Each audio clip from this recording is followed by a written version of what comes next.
इस वीडियो को लाइक करें, हमारे चैनल को सब्सक्राइब करें। बोन डिसऑर्डर आने शुरू होंगे 40 और 60 साल के दरमियान। क्या होगा? सर्वाइकल स्पॉन्डिलोसिस, लंबर स्पॉन्डिलोसिस, किसी ने गर्दन के मोरे खराब हो गए हैं, किसी के कमर के मोरे खराब हो गए हैं, और किसी के जोड़ों का दर्द, घुटने खराब हो गए। ये आएंगे ना आपके यहाँ, ये प्रॉब्लम आना शुरू हो जाती है। सर्वाइकल स्पॉन्डिलोसिस, लंबर और जॉइंट्स के वजह। पहली जो बात हमने की थी टेस्टोस्टेरोन वाली, जब हमने कहा था कि मेल सेक्स सिस्टम जो है उसको हमने ठीक करना, तो वहां अगर आपने दुरुस्त इलाज किया होता तो बोन के मसाइल ना आते।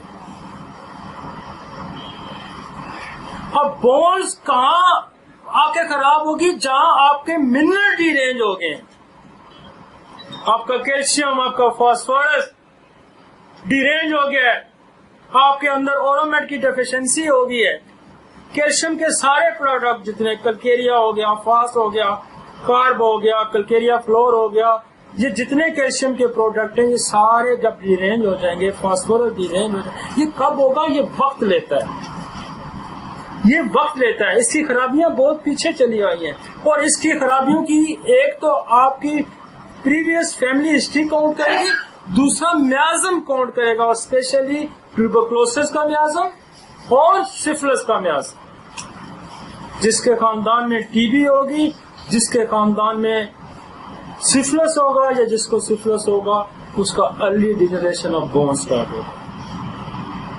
पूछे उसके खानदान में टीबी होगी तो उसकी कमर का दर्द अर्ली आएगा, नहीं तो फिर 60 साल के बाद आएगा, या एक्सीडेंटल होगा, मैं उसकी बात नहीं करूँ। अगर 40 साल के बाद शुरू हो जाता है तो इसका मतलब है कि मियाज़मेटिक हिस्ट्री को आपको कंसीडर करना पड़ेगा। सिफिलिस वक्त से पहले इंसान को मार देता है।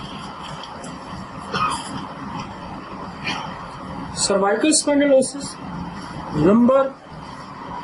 लंबर के में जो मामले आएंगे, यहाँ शेटिक का प्रॉब्लम भी आएगा। और शेटिक नर्व आपकी कहाँ से निकलती है? 5 मोरे, 5 छोटी ब्रांचेस, 3 सैक्रल ना, 3 लंबर के मोरे और 2 सैक्रल के मोरे। साइंटिफिकली जब शेटिक आएगा तो 3 लंबर के मोरे होंगे, 3, 4, 5 और 1, 2 सैक्रल। 5 मोरों से एक नर्व निकलती है जो आके बंडल नर्व बनाती है, बड़ी ब्रांच बनाती है, जैसे छोटे छोटे नाले मिलके एक दरिया बनाते हैं। इससे 5 नर्व्स निकल के एक बड़ी नर्व बनाती हैं जिसको शेटिक नर्व कहते हैं।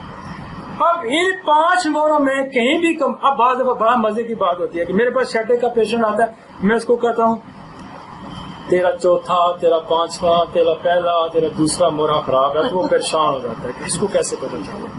फिर वो कहते हैं जी MRI कराइए जी, जिसमें तो यही है।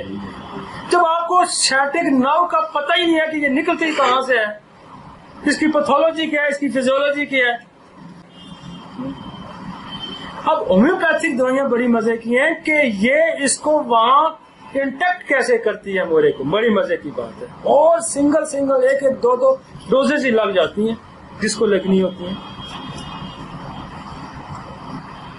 तो एक तो ये ऊपर से क्या, अब आपके पास यहाँ बंदा आया, मेरे पास उतने आया डॉक्टर, उसका वालिद था, वो क्या नाम है, कस्टम में वो था,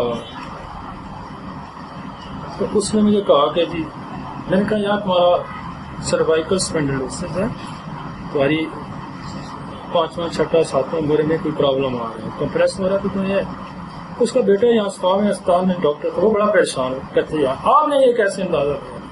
मैंने कहा यार MRI करवा लो। फिर कहते हैं MRI तो करवाइए। मैं क्या इसमें मुझे पढ़ा दे क्या लिखा है? कहता है यही लिखा है। आपको कैसे पता चला? मैंने कहा यार ये भी इल्म है ना, मुझे पता तो चल गया ना जैसे ही पता। तो वो जब फिर मैंने उसको दवाई दी, मैंने कहा यार ठीक हो जाएगा, चला गया। फिर आया तो फिर परेशान, मैं गया यार तू ठीक हो गया? कहे जी ठीक हो गया। मैं कहा परेशान इसलिए जी, मैं तो इसको मेरा कभी लेके जाऊँ वाला सबको कहाँ ले, ये नहीं ठीक हो, ये आप इतना इजी लेते हैं इसको। मैं कहा यार इजी इसलिए लेते हैं कि हमारे पास रोज ठीक होते हैं।